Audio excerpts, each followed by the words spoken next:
1986, started a hedge fund that grew to $36 billion. Mr. Steyer, come on up.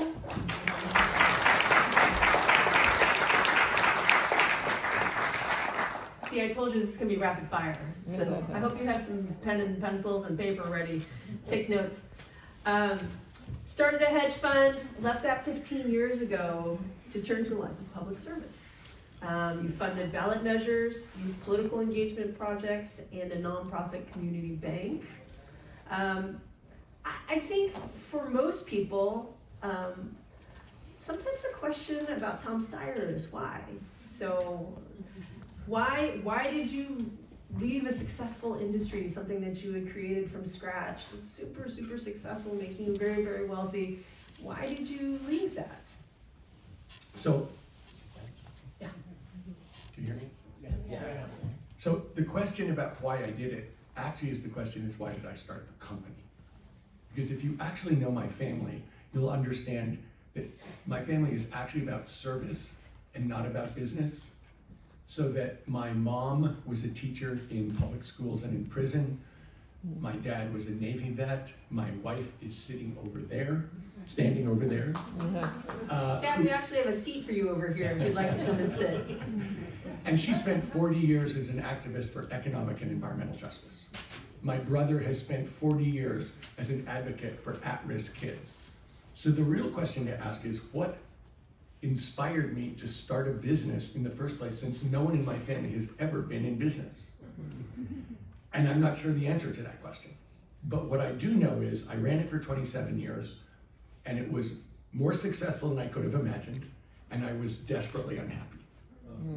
And I was unhappy because I felt as if I was leading a very narrow life that didn't fulfill my desire to have a positive impact on the planet. And even leaving meant leaving billions of dollars on the table. And in fact, Kat and I took a pledge to give away the bulk of our money that we did have while we were alive. So the real question from my standpoint was, I didn't want to die and not have lived.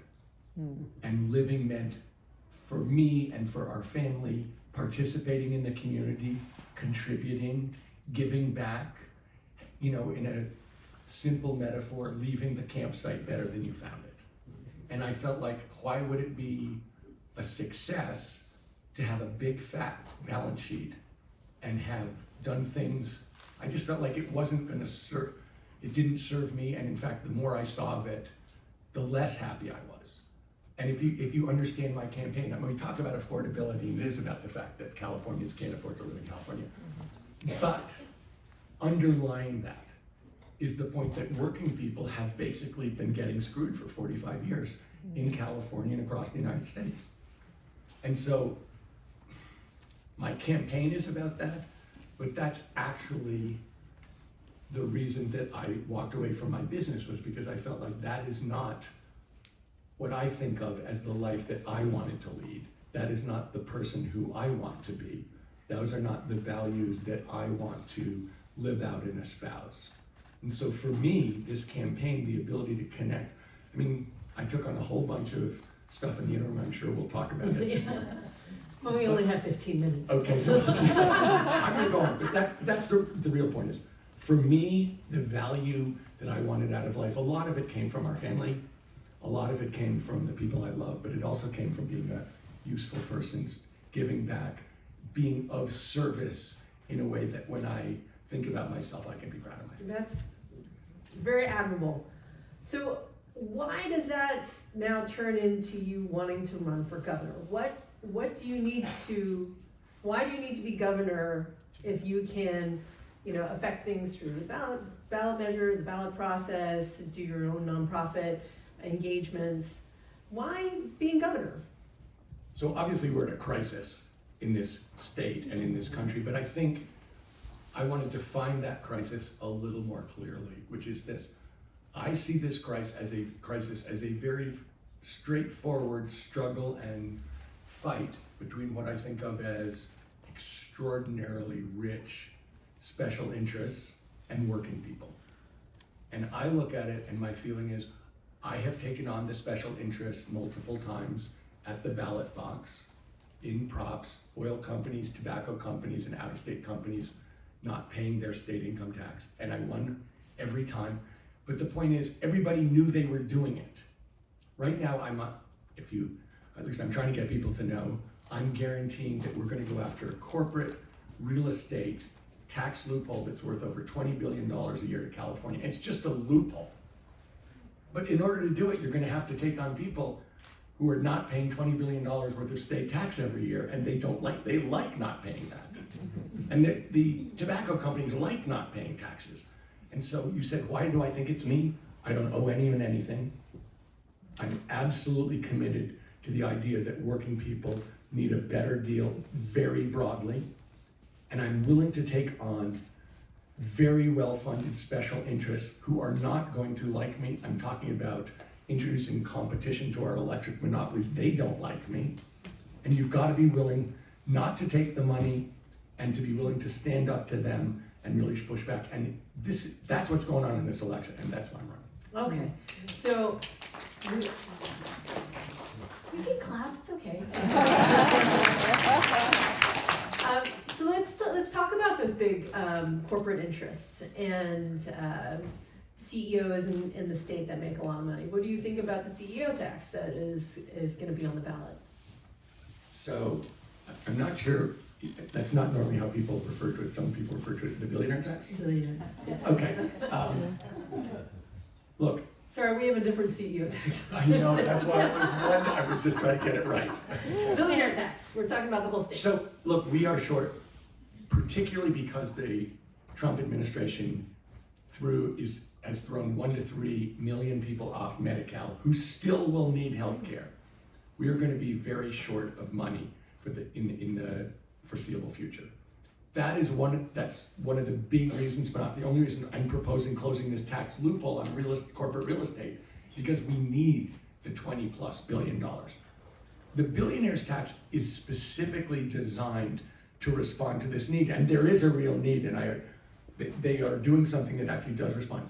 It's a one-time tax for an ongoing problem, so it doesn't actually deal with the problem, it just deals with it one time. And the way that it's conceived is not exactly the one that if we put together a coalition, which is the way I like to do things, people would have come up with it. So I agree with it in principle, and I believe that it is necessary. And I think if you look at how much tax people pay in the different tax brackets, you'll see that this is by no means unfair. By no means unfair. The idea of the richest people in this state paying more absolute dollars is not unfair by any stretch of the imaginations. These corporations, the idea that they should pay fair real estate taxes, that's not unfair. And so to a large extent, I applaud what they're trying to do. I would do it differently. And by the way, it's not on the ballot. They're collecting signatures now, but at this point, it's a theoretical question. So then what would you do differently then? How would you structure it differently? Well, I think, so I've won these 3 ballot props. And in my mind, the way for a governor or the way for a leader to work in California or anywhere else is to have new ideas, is to propose things, but it's also to be a good listener. So if I go out to do a tax like that, I would go around and get all the different people in the coalition who I would expect to support it and to make it happen. One person doesn't make this happen. You know, when we did 2012, we closed this tax loophole for out-of-state corporations and weren't paying their state taxes. We did it in conjunction with the labor movement. And so they were worried about paycheck protection, if you remember. We went door to door, the flyers had both of them. It was very much a partnership and a coalition. And if we're gonna change something, we're not gonna change huge things. I mean, I proposed, we need structural change in several parts of California. No one person does that. That's got to be done in coalition, actually listening and bringing in other people's ideas. When we took on the oil companies, my partner was George Shultz, because we wanted to have a well-respected, honest, decent Republican, which he was, a lovely guy and good friend. And George always used to say, if you want me in at the landing, ask me in at the takeoff. When you say, how would I do it? I would ask people in at the takeoff and listen to what they said to make sure that the details were right, that we weren't missing points, and that we're being fair-minded across the board. That's how I like to do things. That's how we will do things. You still have to propose new ideas. You still have to have, be able to have a new framework. But the truth is, you need a coalition. You need to treat partners like partners. That means listening and respecting other people.